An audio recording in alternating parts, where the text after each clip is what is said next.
Hello दोस्तों, कहानियों की दुनिया में आप सभी का स्वागत है। आज हम सुनेंगे मुंशी प्रेमचंद द्वारा लिखित कहानी खुदी। मुन्नी जिस वक्त दिलदार नगर में आई, उसकी उम्र 5 साल से ज्यादा न थी। वह बिल्कुल अकेली न थी। माँ बाप दोनों न मालूम मर गए या कहीं परदेश चले गए थे। मुन्नी सिर्फ इतना जानती थी कि कभी एक देवी उसे खिलाया करती थी और एक देवता उसे कंधे पर लेकर खेतों की सैर कराया करता था। पर वह इन बातों का जिक्र कुछ इस तरह करती थी कि जैसे उसने सपना देखा हो। सपना था या सच्ची घटना, इसका उसे ज्ञान न था। जब कोई पूछता तेरे माँ बाप कहाँ गए, तो वह बेचारी कोई जवाब न देने के बजाय रोने लगती और यूं ही उन सवालों को टालने के लिए एक तरफ हाथ उठाकर कहती, ऊपर। कभी आसमान की तरफ देखकर कहती, वहां। इस ऊपर और वहां से उसका क्या मतलब था, यह किसी को मालूम न होता। शायद मुन्नी को यह खुद भी मालूम न था। बस एक दिन लोगों ने उसे एक पेड़ के नीचे खेलते देखा और इससे ज्यादा उसकी बाबत किसी को कुछ पता न था। लड़की की सूरत बहुत प्यारी थी, सो उसे देखता मोह जाता। उसे खाने पीने की कुछ फिक्र न थी। जो कोई बुलाकर कुछ दे देता वही खा लेती और फिर खेलने लगती। सकल सूरत से वह किसी अच्छे घर की मालूम पड़ती थी। गरीब से गरीब घर में भी उसके खाने की 2 कौर और सोने की एक टाट के टुकड़े की कमी न थी। वह सबकी थी, उसका कोई न था। इस तरह कुछ दिन बीत गए। मुन्नी अब कुछ काम करने के काबिल हो गई। कोई कहता जरा जाकर तालाब से या कपड़े धो ला। मुन्नी बिना कुछ कहे सुने कपड़े लेकर चली जाती। लेकिन रास्ते में कोई बुला के कहता, बेटी कुएं से 2 घड़े पानी तो खींच ला।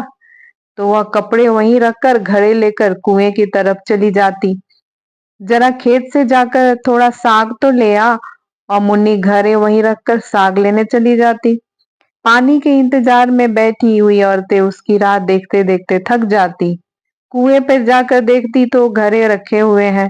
वह मुन्नी को गालियां देती हुई कहती, आज से इस कलमोही को कुछ खाने को न दूंगी। कपड़े के इंतजार में बैठी हुई औरत उसकी राह देखते देखते थक जाती और गुस्से में तालाब की तरफ जाती तो कपड़े वहीं पड़े हुए मिलते। तब वो भी उसे गालियां देकर कहती, आज से इसको कुछ खाने को न दूंगी। इस तरह मुन्नी को कभी कभी कुछ खाने को न मिलता और तब उसे बचपन याद आता, जब वह कुछ काम न करती थी और लोग उसे बुलाकर खाना खिला देते थे। यह सोचती जिसका काम किसका काम करूं, किसका ना करूं। जिसे जवाब दूं वही नाराज हो जाएगा। मेरा अपना कौन है, मैं तो बस सबकी हूं। उसे गरीब को यह मालूम न था कि जो सबका होता है वह किसी का नहीं होता। वह दिन कितने अच्छे थे जब उसे खाने पीने की और किसी की खुशी या नाखुशी की परवाह न थी। दुर्भाग्य में भी बचपन का वह समय चैन का था। कुछ दिन और बीते। मुन्नी जवान हो गई। अब तक वह औरतों की थी, अब मर्दों की हो गई। वह सारे गांव की प्रेमिका थी, पर कोई उसका प्रेमी न था। सब उससे कहते थे, मैं तुम पर मरता हूँ, तुम्हारे वियोग में तारे गिनता हूँ, तुम मेरे दिलो जान की मुराद हो। पर उसका सच्चा प्रेमी कौन था, इसकी उसे खबर न होती थी। उसे कोई उसे यह न कहता था कि तुम मेरे दुख दर्द की शरीक हो जा। सब उसे अपने दिल का घर आबाद करना चाहते थे। सब उसकी निगाह पर एक मध्यम सी मुस्कान पर कुर्बान होना चाहते थे, पर कोई उसकी बाह पकड़ने वाला, उसकी लाज रखने वाला न था। वह सबकी थी, उसकी मोहब्बत के दरवाजे सब पर खुले हुए थे, पर कोई उस पर अपना ताला न डालता था, जिसे मालूम होता कि यह उसका घर है और किसी का नहीं। वो भोली भाली लड़की जो एक दिन न जाने कहां से भटक कर आ गई थी, अब गांव की रानी थी। जब वो अपने उन्नत बच्चों को उभार कर रूप गर्व से गर्दन उठाए, नजाकत से लचकती हुई चली तो मन चले नौजवान दिल थाम कर रह जाते। उसके पैरों तले आंखें बिछाते कौन था जो उसके इशारों पर अपनी जान न निसार करता? वह अनाथ लड़की जिसे कभी गुड़िया खेलने को न मिली, अब दिलों से खेलती थी। किसी को मारती थी, किसी को जिलाती थी, किसी को ठुकराती थी, किसी को थपकियां देती थी, किसी से रूठती थी, किसी को मनाती थी। इस खेल में उसे कत्ल और खून का सा मजा मिलता।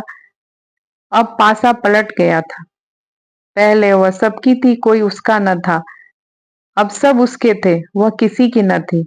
उसे जिस चीज की तलाश थी वह कहीं न मिलती थी। किसी में वह हिम्मत न थी कि उसे कहता, आज से तू मेरी है। उस पर दिल न्यौछावर करने वाला बहुत थे, सच्चा साथी एक भी न था। असल में उन सरफिरों को वह बहुत नीची निगाह से देखती थी। कोई उसकी मोहब्बत के काबिल नहीं था। ऐसे पस्त हिम्मतों को वह खिलौनों से ज्यादा महत्व न देना चाहती थी, जिनका मारना और जिलाना एक मनोरंजन से अधिक कुछ नहीं। जिस वक्त कोई नौजवान मिठाइयों के थाल और फूलों के हार लिए उसके सामने खड़ा हो जाता, तो उसका जी चाहता मुंह नोच लूं। उसे वह चीजें कालकुट हालाहाल जैसी लगती। उनकी जगह वह रूखी रोटियां चाहती थी। सच्चे प्रेम में डूबी हुई गहनों और असरफियों के ढेर उसे बिच्छू के डंक जैसे लगते। उनके बदले वह सच्ची दिल के भीतर से निकली हुई बातें चाहती थी, जिनमें प्रेम की गंध और सच्चाई का गीत हो। उसे रहने को महल मिलते थे, पहनने को रेशम, खाने को एक से एक व्यंजन, पर उसे इन चीजों की आकांक्षा न थी। उसे आकांक्षा थी फूस के झोपड़े, मोटे झोटे सूखे खाने। उसे प्राणघातक सिद्धियों से प्राण पोषक निषेध कहीं ज्यादा प्रिय थे। खुली हवा के मुकाबले में बंद पिंजरा कहीं ज्यादा चाहेगा। एक दिन एक परदेसी गांव में आ निकला। बहुत ही कमजोर दिनहीन आदमी था। एक पेड़ के नीचे सत्तू खाकर लेटा। एकाएक मुन्नी उधर से जा निकली। मुसाफिर को देखकर बोली, कहाँ जाओगे? मुसाफिर ने बेरुखी से जवाब दिया, जहन्नुम। मुन्नी ने मुस्कुराकर कहा, क्यों? क्या दुनिया में जगह नहीं? औरों के लिए होगी, मेरे लिए नहीं। दिल पर कोई चोट लगी है? मुसाफिर ने जहरीली हंसी हंसकर कहा, बदनसीबी की तकदीर में और क्या है? रोना धोना और डूब मरना, यही उनकी जिंदगी का खुलासा है। पहली दो मंजिल तो तय कर चुका, अब तीसरी मंजिल और बाकी है। कोई दिन वह पूरी हो जाएगी, ईश्वर ने चाहा तो बहुत जल्द। यह एक चोट खाए हुए दिल के शब्द थे। जरूर उसके पहलू में दिल है, वरना यह दर्द कहाँ से आता। मुन्नी बहुत दिनों से दिल की तलाश कर रही थी। बोली, कहीं और वफा की तलाश क्यों नहीं करते?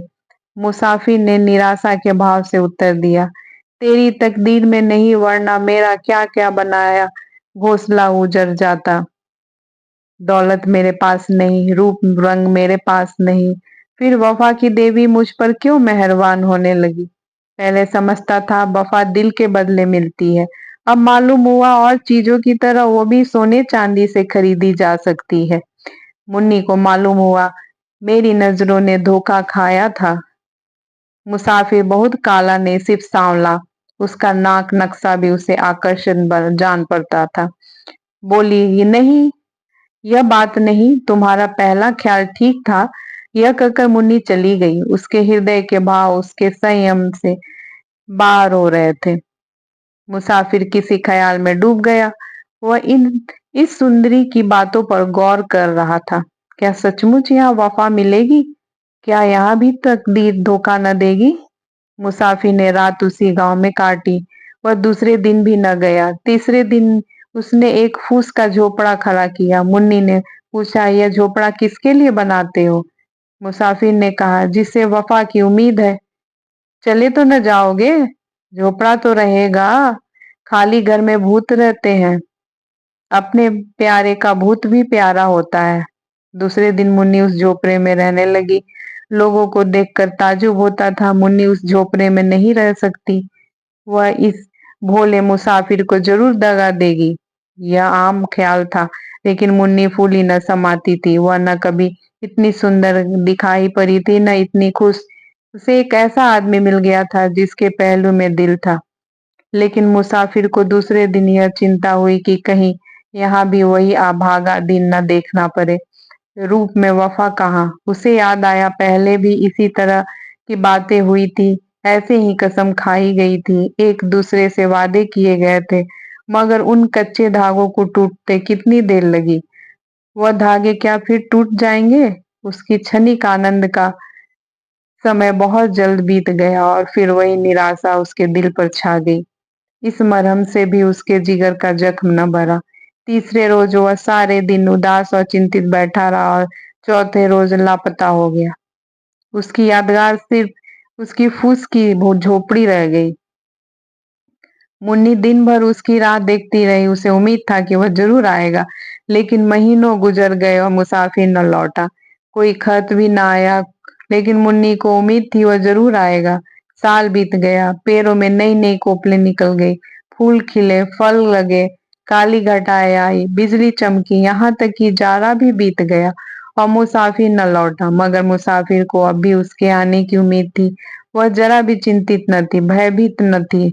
वह दिन भर मजदूरी करती और शाम को झोपड़े पर जाती, लेकिन वह झोपड़ा पर वह एक सुरक्षित किला था, जहाँ सिरफिरों के निगाह के पांव भी लंगड़े हो जाते थे। एक दिन वह सर पर लकड़ी का गट्ठा लिए चली आती थी। एक रस्सी ने छेड़ते हुए कहा, मुन्नी, क्यों अपने सुकुमार शरीर के साथ यह अन्याय करती हो? तुम्हारी एक कृपा दृष्टि से इस लकड़ी के बराबर सोना न्यौछावर कर सकता हूँ। मुन्नी ने बड़ी घृणा से कहा, तुम्हारा सोना तुम्हें मुबारक हो, यहाँ अपनी मेहनत का भरोसा है। क्यों इतना इतराती हो? अब वो लौट कर ना आएगा? मुन्नी ने अपने झोपड़े की तरफ इशारा करते हुए कहा, वह गया कहाँ जो लौट कर आएगा? मेरा होकर वह फिर कहाँ जा सकता है? वह तो मेरे दिल में बैठा है। इसी तरह एक दिन एक और प्रेमी जन ने कहा, तुम्हारे लिए मेरा महल हाजिर है, इस टूटे फूटे झोपड़े में क्यों पड़ी हो? मुन्नी ने अभिमान से कहा, इस झोपड़े पर 1 लाख महल न्यौछावर है। यहाँ मैंने वह चीज पाई है जो और कहीं न मिली थी और न मिल सकती है। यह झोपड़ा नहीं है, मेरे प्यारे का दिल है। इस झोपड़े में मुन्नी ने 70 साल काटे। मरने के दिन तक उसे मुसाफिर के लौटने का उम्मीद थी। उसकी आखिरी निगाहें दरवाजे की तरफ लगी हुई थी। उसके खरीदारों में कुछ तो मर गए, कुछ जिंदा है, मगर जिस दिन वह एक हुकी हो गई, उसी दिन से उसके चेहरे पर दीप्ति दिखाई पड़ी, जिसकी तरफ ताकती ताकते ही वासना की आंखें अंधी हो जाती। खुद ही जब जाग जाती है तो दिल की कमजोरियों उसके पास आते डरती है। दोस्तों, इस कहानी को सुनने के लिए आपका बहुत बहुत धन्यवाद। मैं फिर हाजिर होंगी एक नई कहानी के साथ। तब तक के लिए नमस्कार।